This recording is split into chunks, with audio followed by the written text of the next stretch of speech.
Alright, hello everybody. It's a rainy day, so instead of working outside today, I'm going to be doing some stuff I can do inside.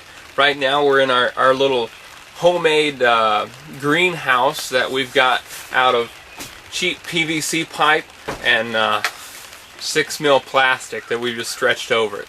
It's not a great greenhouse, doesn't hold in a huge amount of heat, but what it does do is it provides a little bit of temperature difference, so we're going to use it for seed starting this year.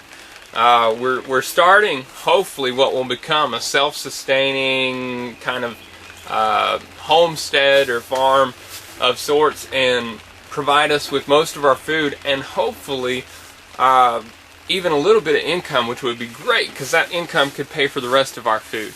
And we're going to be starting this channel. This is the first video in our series on homesteading, and what we're going to be doing is pretty much I'll record everything that we do. And we have rabbits, we have chickens, we have goats, we do eggs, composting, you name it, we're going to try it. Just about. I don't know. So we're here, and today we're going to be doing a video on seed starting. What better place to start a series on growing your own foods and trying to support yourself a little bit than with seeds, because that's where everything starts. Even man was formed of the dust of the ground, it says. So that's where we're going to start.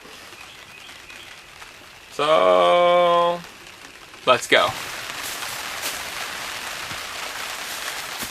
Okay, so here we are. What we have here is it's really just potting soil, or I mean topsoil, and I've seen all kinds of suggestions on what to do for these, and everybody has their opinions, but I'm kind of the type of person who just really likes to do a scientific approach to it. So last year when I did this for my first time, what I did was I used like all kinds of different things. I used garden soil, I used potting soil, I used topsoil, I used seed starting mix, I used peat moss, and what I found is pretty much anything that stays moist will sprout seeds. And seedlings don't need fertilizer because the seed has all the nutrition that it needs to start. So what I try and do, I just get something cheap. So this is just some potting soil or topsoil, I'm not even sure, that I had left over, and I'm going to use it. So first, with seed starting, it's best to pre-moisten your soil, because with pre-moistened, well, with seeds, they're so tiny that if you don't pre-moisten the soil, what happens is, I'll pop these little drainage holes out the bottom so I don't get too soggy, but what happens if you don't pre-moisten the soil, when you water them, your seeds end up floating around on top and getting out of line, and you don't want that. You want your seeds to be where you put them, especially in a situation like this, because this is just a flat, it's actually a lunch container from somewhere, I'm not really sure where. I just don't like throwing stuff away until I've got pretty good use out of it. So I kept it for this purpose, really. But you can see the water's coming out the bottom of this, so that's good.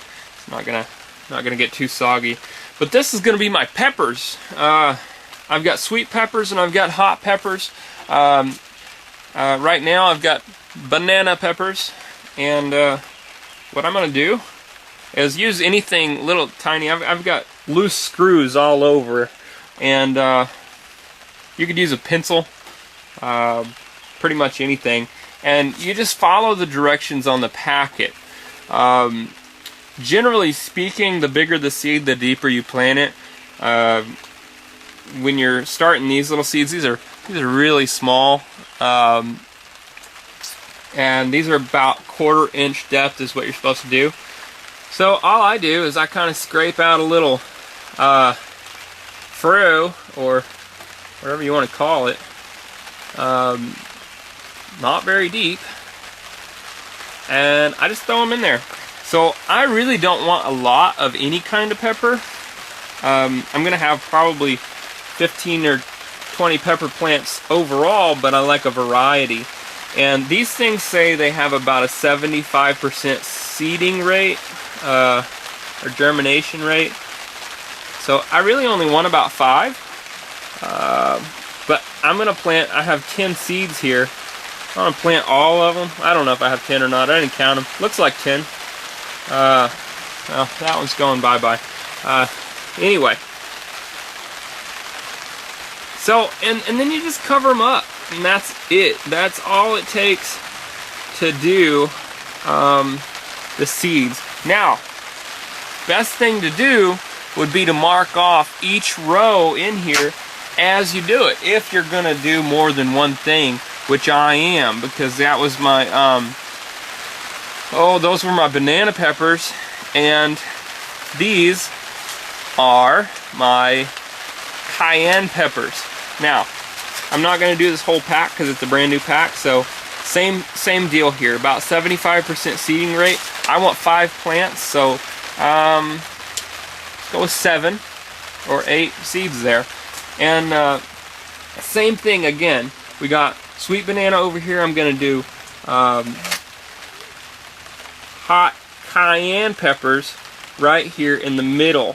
Also, what you can do, if you have a pencil's almost exactly a 1/4 inch. You can just lay it down in your dirt and kind of push it in like that, and then pick it up, and you've got a perfect little trough or furrow in your seed tray. Pencils work great. I just I lose pencils so much, so I never take them out of the house because, you know, they'll never make it back into the house. So I just pick up whatever's close to me. So you just spread them out kind of evenly. And voila, there we have it. Perfectly planted seeds. Or, you know, not perfect. It doesn't matter. There's little that's perfect in life. Either way. But, once again, you really need to mark these off if you're going to have more than one type of plant. See, we have cayenne, and then we had sweet banana peppers. And what you don't want with peppers is cross-pollination between sweet and hot, because the resulting plant is just, it's not going to be what you want. So that's all we're going to do with this container for right now. I'm going to put another row in there of bell peppers actually. But for now, that's it. So we've got our pepper seeds planted in the tray, and the last thing I didn't get a shot of it, but because I use the styrofoam tray, it actually has a lid, so I just shut the lid. Seeds don't need light, they need moisture. So I shut the lid to maintain the moisture in the soil as best as possible. Just wanted to add that in there. It's pretty important that the seeds stay moist until they germinate. Not soggy, but moist. Basically, if you squeeze your potting soil, it really shouldn't drip water down your arm or anything like that. It should hold together, or maybe crumble apart, but not. It shouldn't be like dry, and it definitely doesn't need to squeeze water out. So we'll come back to the peppers after everything sprouts and show you what we've got and see how it goes. Thanks.